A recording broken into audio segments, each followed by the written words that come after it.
If you grew up in an American home in 1971, there was one kitchen drawer nobody wanted to organize.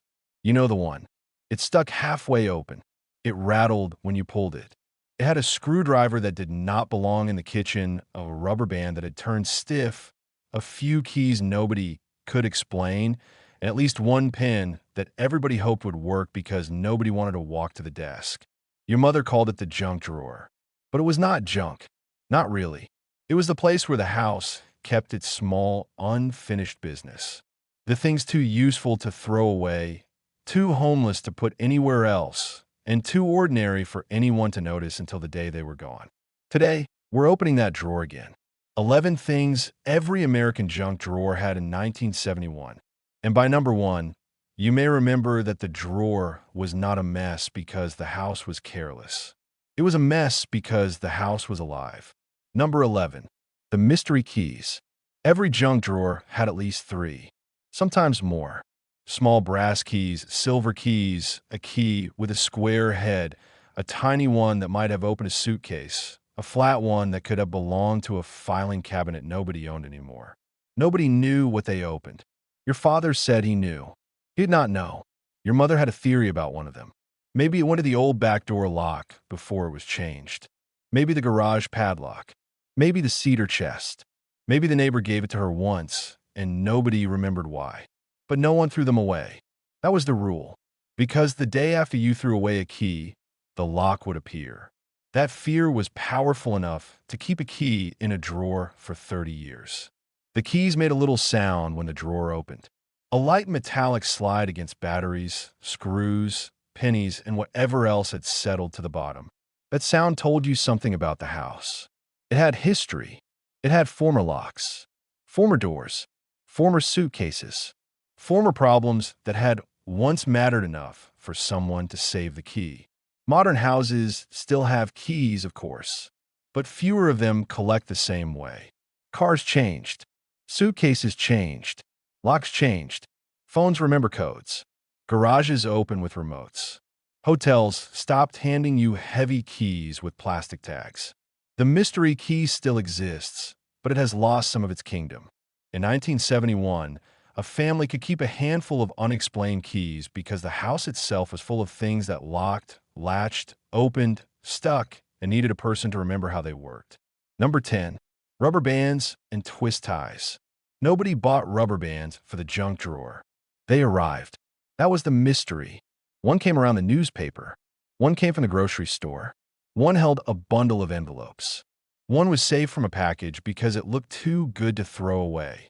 Then, somehow, there were 27. The same thing happened with twist ties. Bread bags gave them up slowly, one at a time. White paper ones. Red plastic ones. A green one from a bunch of celery. A silver one from something at Christmas. They gathered in the corner of the drawer like a small nest of useful intentions.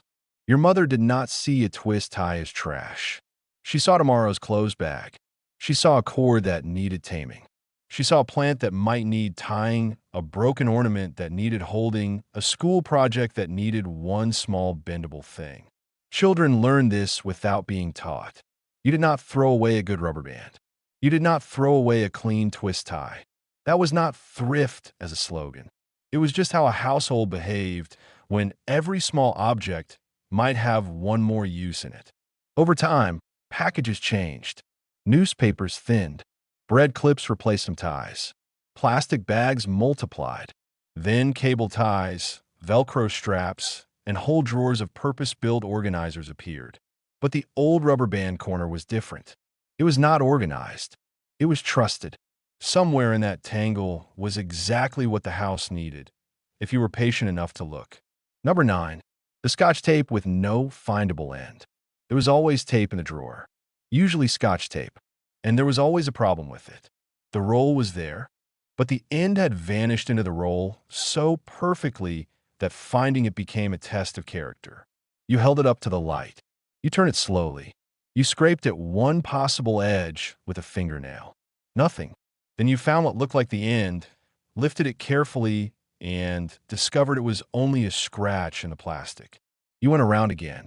You pressed your thumb over the surface. You tried to feel the tiny ridge. By the time the tape finally came loose, you had forgotten why you needed it. Scotch transparent tape had been around for decades by 1971. 3M launched its cellophane tape back in 1930, and Scotch Magic Tape arrived in 1961, the kind you could write on and that disappeared neatly on paper. But in a family junk drawer, tape did not feel like an innovation. It felt like a household emergency tool. It fixed a torn page. It held wrapping paper. It sealed an envelope after someone forgot to lick it properly. It repaired a school worksheet just enough to get through the next morning. It held a note to the refrigerator, a label to a jar, a Christmas decoration to the wall until the heat made it fall. The tape dispenser on a desk was respectable. The loose roll in the junk drawer was more honest. It had lint on the sides. It had one ruined stretch folded back on itself. It had been borrowed by everyone and returned by almost no one in good condition. And still, when you needed tape, that was where you looked. Number 8. Dead batteries mixed with the good ones. This was one of the great household systems, and it made no sense at all. A battery stopped working. So someone took it out of the toy, the flashlight, the transistor radio, or the kitchen clock and put it in the drawer. Not the trash, the drawer, because maybe it had a little left. That phrase kept half the dead batteries in America alive for years. Maybe it had a little left. There were D batteries, heavy and round, the kind that made a flashlight feel serious. C batteries from toys. AA batteries from radios and little gadgets. Later, the square 9-volt with 2 snaps on top, the kind Eveready had first produced in the 1950s and that eventually became common in household devices. The problem was that dead batteries looked exactly like good batteries. So whenever something needed power, the testing ritual began. One battery in. Nothing. Another one. Weak sound. Another one. A little light, then gone. Someone rolled them on the table as if that would reveal the truth. Someone bounced one in a hand and pretended weight could tell the difference. Someone said, "Don't throw that out yet." Back it went. The drawer became a waiting room for batteries that had not been officially declared dead. Today, batteries come in blister packs, rechargeables, lithium versions, little drawers and chargers, and plenty of devices no longer use replaceable batteries at all. But in 1971, a dead battery did not leave the house right away. It sat in the drawer, hoping for one last chance to prove it still had something to give. Number 7. The flashlight that almost worked. Near the batteries, there was usually a flashlight. A big one. Metal if you were lucky, plastic if the house had bought a newer one. It had a sliding switch, a scratched lens, and the confidence of an object that believed it was important. And it almost never worked when needed. That was its role. The power went out, or someone had to check the fuse box, or something rolled under the refrigerator, and the flashlight came out of the drawer with ceremony. Click. Nothing. Click again. Maybe a small orange glow. Then someone hit it against the palm of a hand, because everybody believed a flashlight could be persuaded. Sometimes it worked for 3 seconds, long enough to make everyone hopeful. Then the light faded as if embarrassed. The batteries were blamed. The batteries deserved it. But the flashlight itself was never blamed enough to be thrown away. It was too useful in theory, too necessary during storms, too connected to that household belief that you should be prepared, at least in object form, even if the object had not been prepared properly since last winter.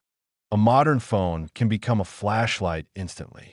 That is useful, but it has none of the drama of the old kitchen drawer flashlight.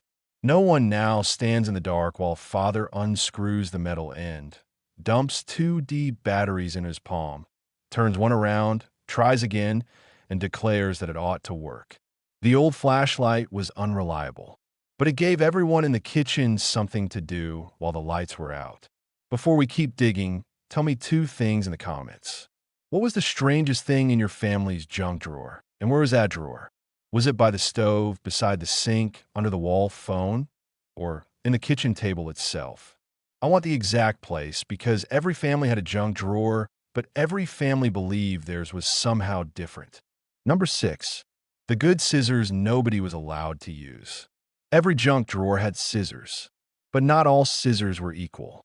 There were the ordinary scissors, dull at the tip, sticky near the handle, probably used on cardboard, string, school projects, in a plastic bag that should have opened by itself but refused. Then there were the good scissors. The good scissors were not for you. This was explained many times. They were for fabric, or sewing, or something serious. The exact category did not matter.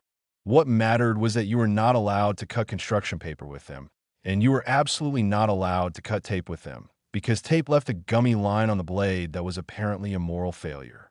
The good scissors may have belonged in a sewing basket, but somehow they appeared in the junk drawer just often enough to tempt a child. They felt different in the hand, heavier, sharper, capable of cutting cleanly through anything in one smooth motion, which is exactly why they were protected. A mother could hear the wrong scissors being used from another room. She knew the sound. She knew the hesitation before the cut. She knew when someone had opened a drawer and made a bad decision. Today, scissors are everywhere. Office scissors, kitchen shears, craft scissors, disposable little scissors in school boxes. But the old division between ordinary scissors and good scissors taught something about the household. Tools had rank. Some things were common. Some things were respected. And some things were not to be touched unless you wanted your name called from the other room in a tone that meant the trial had already ended. Number 5. The one pen that actually worked. There were always pens in the junk drawer. Too many pens, considering how few of them wrote. A bank pen. A pen from the insurance office. A pen with a cracked cap.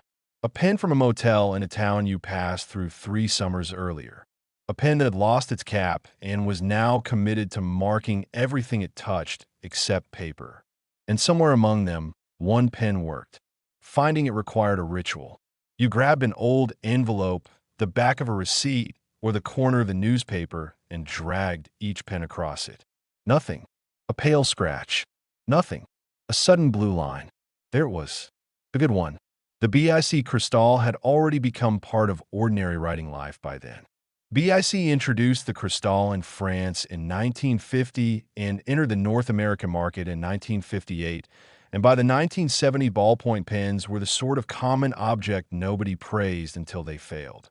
In the junk drawer, a pen was not a writing instrument. It was a household gamble. You needed it for a phone message, a grocery list, a permission slip, a check, a recipe copied in a hurry while someone read it over the phone. And when one finally wrote, everybody treated it like a small rescue. The funny thing is that almost no one threw the dead ones away. They went back. Because maybe you had held it wrong.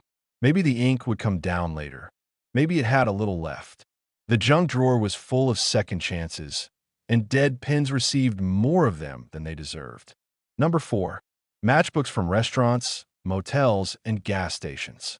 There was a time when a family drawer could hold a small map of where that family had been. Non-photographs. In matchbooks, Howard Johnson's, a steakhouse off the highway, a motel from vacation, a gas station, a bowling alley, a diner with a phone number printed under the name. Maybe one from a wedding reception, a lodge, a hotel downtown, or a restaurant that no longer exists. They were free, small, useful, and covered with names that made them hard to throw away. Matchbooks have been used for advertising by hotels, restaurants, motels, and all kinds of businesses for much of the 20th century. The Smithsonian's matchbook collections preserve examples from restaurants, hotels, stores, banks, political campaigns, and many other places. The Henry Ford has motel matchbooks that were meant not only to be useful, but to advertise the place and serve as a small souvenir of the stay. But in the junk drawer, nobody called them souvenirs. They were just there. Some matches were missing. Some covers were bent. Some had one used match folded back inside for reasons no one could explain. Some smelled faintly of sulfur if you opened them. A child might flip through them and ask, "When did we go here?" And suddenly the kitchen had a story. That was the place with the pool. That was the diner where your father said the pie was no good and ate all of it anyway. That was from the trip when the car overheated. As smoking declined and public habits changed, matchbooks stopped being everywhere. Restaurants and motels no longer handed them out as casually. Lighters replaced them. Then fewer tables had ashtrays. Then the little printed matchbook became something people collected on purpose instead of something that simply accumulated. But in 1971, they were still small paper proof that your family had passed through places, eaten meals, slept in rooms, bought gas, and come home with one tiny printed piece of it. Number 3. Birthday candles saved for later. No family ever had the right number of birthday candles. That is important to understand. The junk drawer might contain 19 candles, but never the age needed. There were short candles and tall candles. Striped ones, plain ones, a few with wax on the bottom from a cake long gone. One blue candle broken in half. One pink candle nobody wanted to use for a boy because that kind of thing mattered more than it needed to. There might be a plastic number candle, a 3 or a 7, kept because surely someone would be 7 again eventually. Sometimes there were trick candles. Those were dangerous in the emotional sense. They had been used once on an unsuspecting child or uncle, relit themselves, caused laughter, caused betrayal, and then went into the drawer to wait for the next person who trusted the family too much. Birthday candles lived in the junk drawer because birthdays came every year and families did not throw away something that had only burned halfway down. That was not how kitchens worked. You saved them. Next year, you made it work. If there were not enough, someone cut one shorter, reused 2 from last year, added a big number candle, or simply placed them in a way that made the cake look more intentional than it was. Modern birthdays can be bought complete now. Themed plates, themed candles, bakery cakes, number balloons, everything matched and ready. But the old drawer candles had a different feeling. They carried other birthdays with them. The wax at the bottom had touched another cake, another kitchen table, another year when everybody sang off-key and someone took a picture with a flash cube. Those candles were not elegant. They were family evidence. Number 2. Loose screws, nails, washers, and one small screwdriver. No one repaired furniture in the kitchen. And yet the drawer always had hardware. A screw with paint on the head. A washer. A tiny nail. A brass hook. One bolt with no nut. One nut with no bolt. Something from a screen door. Something from a lamp. Something that came out of a chair and went into the drawer because the chair seemed fine without it, at least for now. There was usually a screwdriver too. Not the good screwdriver from the toolbox. The kitchen screwdriver. The one used for everything that was not officially a repair. Opening a battery compartment. Tightening a drawer pull. Prying up a paint lid even though everyone knew that was not what screwdrivers were for. Fixing the toaster by looking into it with great seriousness and doing almost nothing.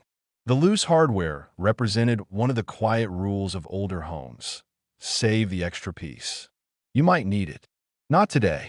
Maybe not this year. But someday, something would wobble, and someone would open that drawer, move aside the tape, batteries, candles, and dead pens, and find one screw that looked close enough. That was the standard. Close enough. A lot of American houses were kept running on close enough. Today, repairs often come with plastic clips, proprietary parts, online orders, special drivers, or a decision to replace the whole thing.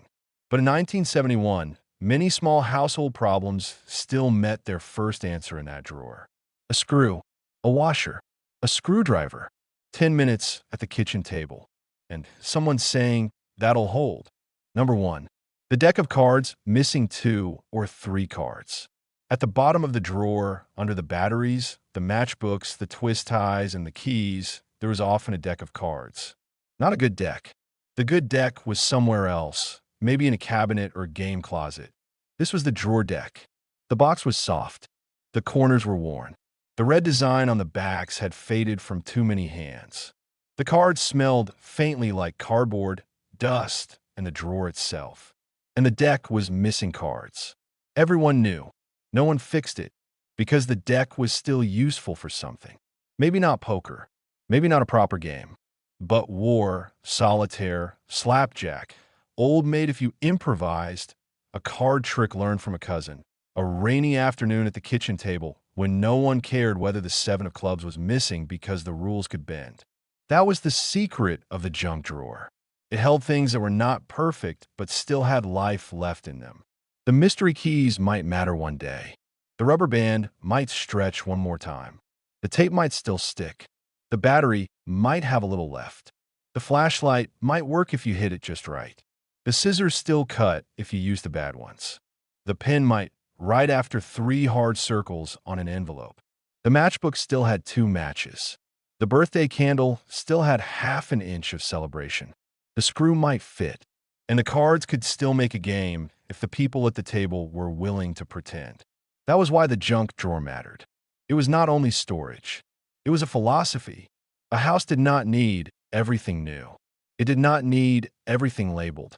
It did not need every object to have one official job in one perfect place. Sometimes the house needed a drawer full of possible answers. A place where useful little things waited without explanation. A place where a child could rummage and discover that ordinary life had texture. Metal keys, paper matches, waxy candles, sticky tape, cold batteries, dull scissors, rough cardboard, and a sharp-pointed screw that always found your finger before you found what you were looking for. 11 things. The mystery keys, the rubber bands and twist ties, the tape with no findable end, the batteries nobody admitted were dead, the flashlight that almost worked, the good scissors nobody was supposed to use, the one pen that actually wrote, the matchbooks from places the family had been, the birthday candles waiting for another cake, the loose screws and the kitchen screwdriver, and the incomplete deck of cards at the bottom of the drawer. None of them looked important. That was the point. The most ordinary things rarely do. But if you grew up with a drawer like that, you know it was part of the household map. When something broke, you opened it. When something needed tying, cutting, taping, writing, lighting, tightening, wrapping, or guessing, you opened it. And usually, after enough digging, the drawer gave you something close enough. Maybe that is what disappeared more than the objects themselves. The belief in close enough. The patience to save a thing because it might matter later. The household habit of solving small problems before they became purchases. The mother who knew what was in that drawer even when no one else could understand it.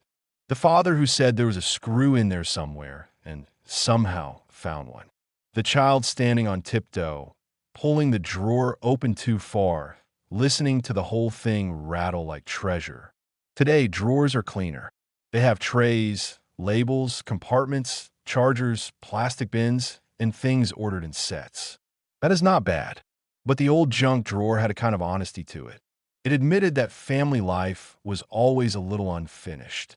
There was always a missing card, always a key without a lock, always a candle saved from the last birthday, always a note that needed writing before the pen dried up, always one small problem that could be handled at the kitchen table if someone was willing to look long enough. So tell me in the comments, what was in your family's junk drawer that no other family seemed to have? The strange thing, the thing nobody could explain, the thing that stayed there for years because everyone was afraid to throw it away. And tell me where the drawer was. Beside the stove, under the wall phone, next to the sink, in the kitchen table. Those little details matter because they are how a house comes back. This is the memory drawer. And if you remember the sound of that drawer opening, stay with us. There's a lot more of this country left to remember.